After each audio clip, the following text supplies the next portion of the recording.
आजी आपली पुढची रेसिपी काय आहे?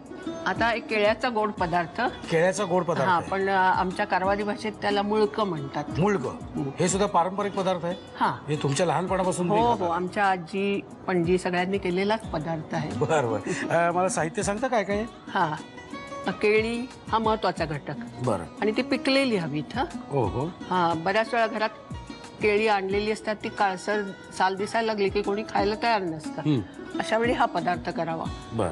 केळी, गूळ, खोबरं आहे, चवीला थोडंसं मीठ, रवा आणि हे काजूचे तुकडे. आता साहित्य बघितलेलं जातोय आपण कृतीकडे, पण तेल आहे काय आहे? तेल हा अतिशय जड पदार्थ आहे आणि जड पदार्थ असल्यामुळे तापायला वेळ लागतो. इथे तेल तापलेलं आहे. आता काय करायचं मला सांगा. आता माका एक आयदन जाय म्हळ्यार बाऊल. आयदन म्हणजे काय? भांड. हे कारवारी आहे का? हा, माका एक आयदन जाय. काय म्हणजे मला एक भांड पाहिजे. मला एक भांड पाहिजे, पण ते पसरट हवंय म्हणून बाऊल.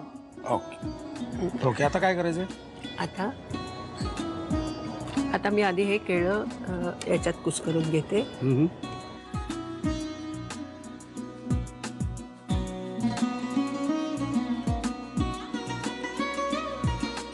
आता गुळ.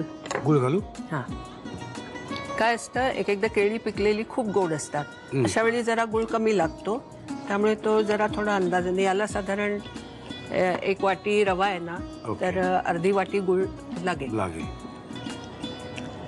आता याच्यात थोडंसं मीठ, हे चवीपुरतंच. मग आता ते काजूचे तुकडे, खोबरं. नक्की काजू आहे का? बघा ना खाऊन. आहे काजू आहे. आहे ना? शेंगदाणे नाहीत ना? नाही. ठीक आहे.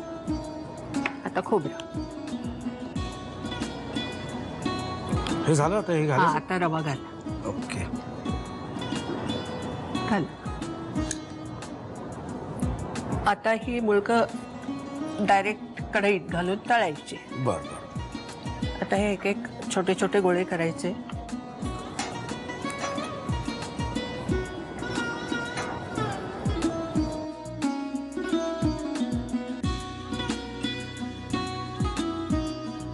बस आपल्या जवळजवळ झालेली आहे. हे आपण बाहेर काढलं, तळून बाहेर काढलं की खायला सुरुवात करायची.